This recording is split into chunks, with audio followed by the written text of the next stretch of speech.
They say you never truly know someone until you see them behind closed doors. This is a story about friendship, obsession, and the darkness that can grow in the hidden corners of the human heart. This is the story of Amara and Femi. The champagne flutes clinked together, crystals singing in the warm Lagos evening air. Amara's laughter filled the balcony of her new apartment, genuine and bright. "To 20 years of friendship," Femi said, her smile wide as she raised her glass higher. "And to many more." "To us," Amara agreed. "I still can't believe you helped me move all those boxes up 4 flights of stairs." That's what best friends do. Since they were 8 years old, they had been inseparable. Amara, with her wild curls and infectious optimism. Femi, quieter, more calculating but fiercely loyal. They'd navigated everything together. They were more than friends. They were sisters. Or so Amara believed. "So," Amara said, settling into one of the new patio chairs, her eyes sparkling, "I have news, the best news. Chidi proposed." The words hung in the air.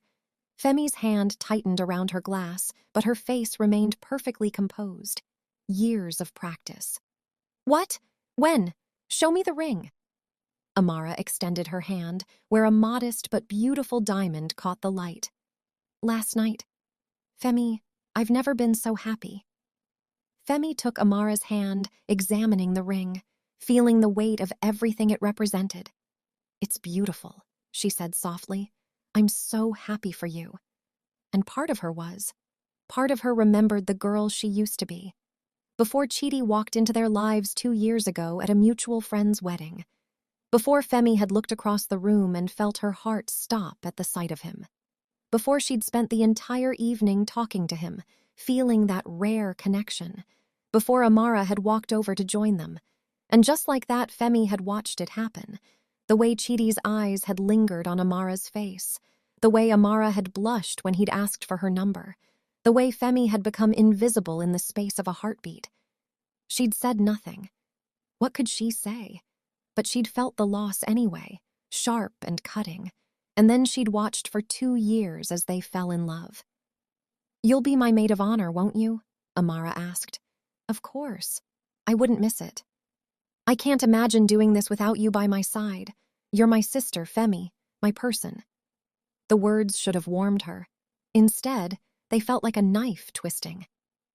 3 months later, Femi sat in Amara's living room, surrounded by wedding magazines. The wedding was in 4 months, and Amara wanted everything perfect. The apartment door opened, and Chidi walked in carrying grocery bags.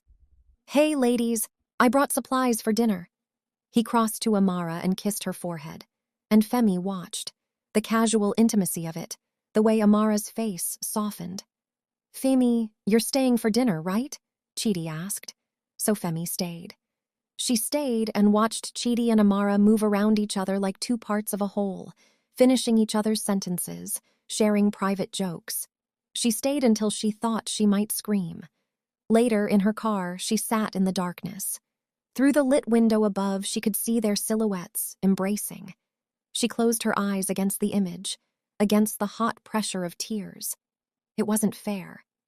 None of it was fair. The thought came to her on a Tuesday. Her phone buzzed with a photo from Amara, her in a wedding dress, radiant. Caption, "Found the one." Femi stared at the photo, at Amara's joy, and she thought, what if she wasn't there to walk down it? The thought was intrusive, unwelcome. Femi pushed it away, horrified, but it came back. Again and again the thought returned, each time a little less shocking, a little more logical. What if Amara wasn't in the picture? Chidi would grieve, but grief fades. People move on, and who would be there to help him through it? Femi caught herself researching. Accidents that could happen. She cleared her browser history immediately, heart pounding. This was insane, but the wedding was in 2 months now, and Femi's chance would be gone forever. She stopped sleeping. The thoughts consumed her, a fever in her brain. She lost weight. Dark circles appeared under her eyes. "Are you sure you're okay?" Amara asked. "You look exhausted." "I'm fine," Femi snapped. "Sorry, work has been crazy." The wedding. Always the wedding. She descended deeper into her obsession, into the dark possibilities that bloomed in her mind like poisonous flowers. The opportunity came almost too easily.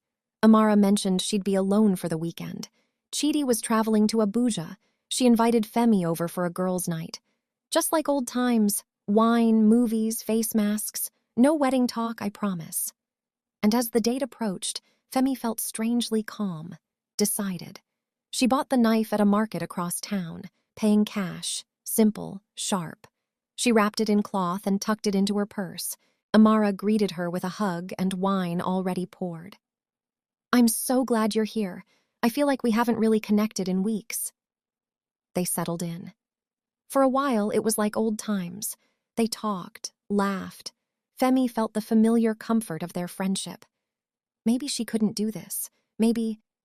Can I tell you something? Sometimes I get scared. What if I'm not good enough for marriage? What if I mess it up? You won't. You and Chidi are perfect together. But I love him so much, Femi. So much it scares me. You understand, right? I understand. I'm so lucky to have you in my life. Even when I get married, you'll always be my best friend. You and me. We're forever. Forever, Femi whispered. The word tasted like ashes. Amara smiled and stood. "I'm going to change. Pour yourself more wine. I'll be right back." She disappeared down the hallway. Femi sat frozen. Her purse was right there. The knife was right there. This was it. Her hand moved almost of its own accord. Unwrapping the knife slowly, watching the blade catch the light. From the bedroom, she could hear Amara humming. So carefree, so trusting. Femi walked down the hallway. The bedroom door was ajar. Amara was pulling a t-shirt over her head, back to the door. Femi pushed the door open. Amara turned, smiling. "That was fast. Did you—" The smile died when she saw the knife. They stood frozen, staring at each other. Confusion shifted to disbelief, then to horror. "Femi, what are you doing?" "I'm sorry, I'm so sorry. Put the knife down. Whatever this is, we can talk about it." I can't keep watching you with him." "With Chidi?" Understanding crept into her face. "Femi, if you have feelings for—" "Feelings? I've been in love with him since the moment I met him. Before you. It was before you." "I didn't know. You never said—" "You were already falling for each other. I had to stand there and watch and smile and be happy for you. So you're going to kill me? After 20 years of friendship over a man?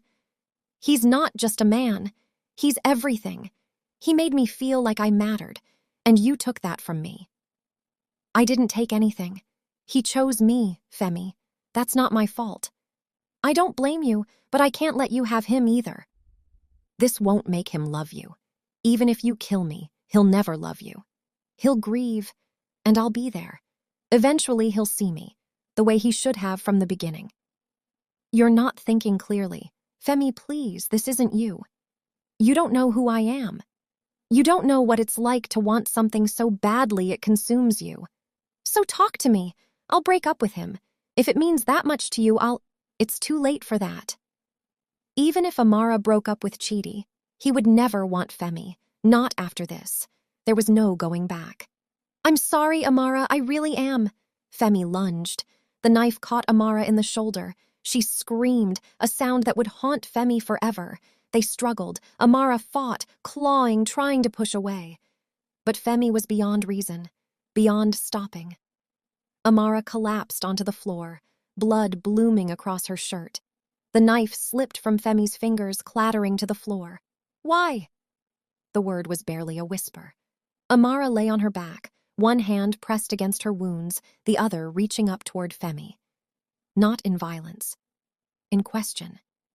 Femi dropped to her knees. What had she done? "Why? Why, Femi? Why did you have to go this far?" I don't know. I'm sorry, I'm so sorry. I loved you. You were my sister. Why wasn't that enough?" I don't know. 20 years? For this?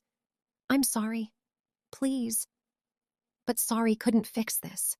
Sorry couldn't bring back the girl she'd loved like a sister, the girl she'd just murdered over a man who would never want her anyway. Why? and Femi had no answer. She watched as the light faded from Amara's eyes, as her hand went limp. The silence that followed was deafening. Femi sat there, covered in her best friend's blood. The reality crashed over her. She'd killed Amara over a man who barely knew she existed. She'd thrown away 20 years of friendship for a fantasy that would never come true. Amara was right. Chidi would never love her. He would mourn Amara forever. The phone rang. Chidi's name and photo lit up the screen. She didn't answer. Instead, she sat in the spreading pool of blood, holding her dead best friend's hand, understanding too late that she'd destroyed everything, all for a man who would never be hers, all for nothing. She deserved to live with this, to face the consequences, to spend the rest of her life remembering the look in Amara's eyes as she asked that final question. Why? Femi stood slowly and dialed. Police? I'd like to report a murder. 6 months later, Femi sat in her cell, staring at the concrete wall. The trial had been swift. She'd confessed immediately. Life in prison, no possibility of parole. She'd seen Chidi once, at the trial. He'd looked at her with such confusion, such grief. I don't understand. I thought you were her best friend. Why? The same question Amara had asked. The same question Femi asked herself every night. Why? Why had she let obsession consume her? Why had she valued a man she barely knew over a friendship she'd treasured? She had no answers, just regrets, an ocean of them. Sometimes in her dreams she saw Amara, not broken and bleeding, but smiling on that balcony. To 20 years of friendship, and to many more. And Femi would wake up screaming, because there would be no more years, no more friendship, no more Amara, just this cell, and the endless, unanswerable question that would haunt her for the rest of her life. Why? Behind closed doors, we become who we truly are. Femi faced her darkest impulses, and in that private moment she made a choice that destroyed 2 lives. 20 years of friendship, ended in 5 minutes of violence, all for a love that was never hers to claim. Some betrayals don't start with hatred, they start with silence. If this story moved you, disturbed you, or made you question loyalty, subscribe for more stories about what really happens behind closed doors. Now tell me in the comments, was Femi evil or just consumed by obsession?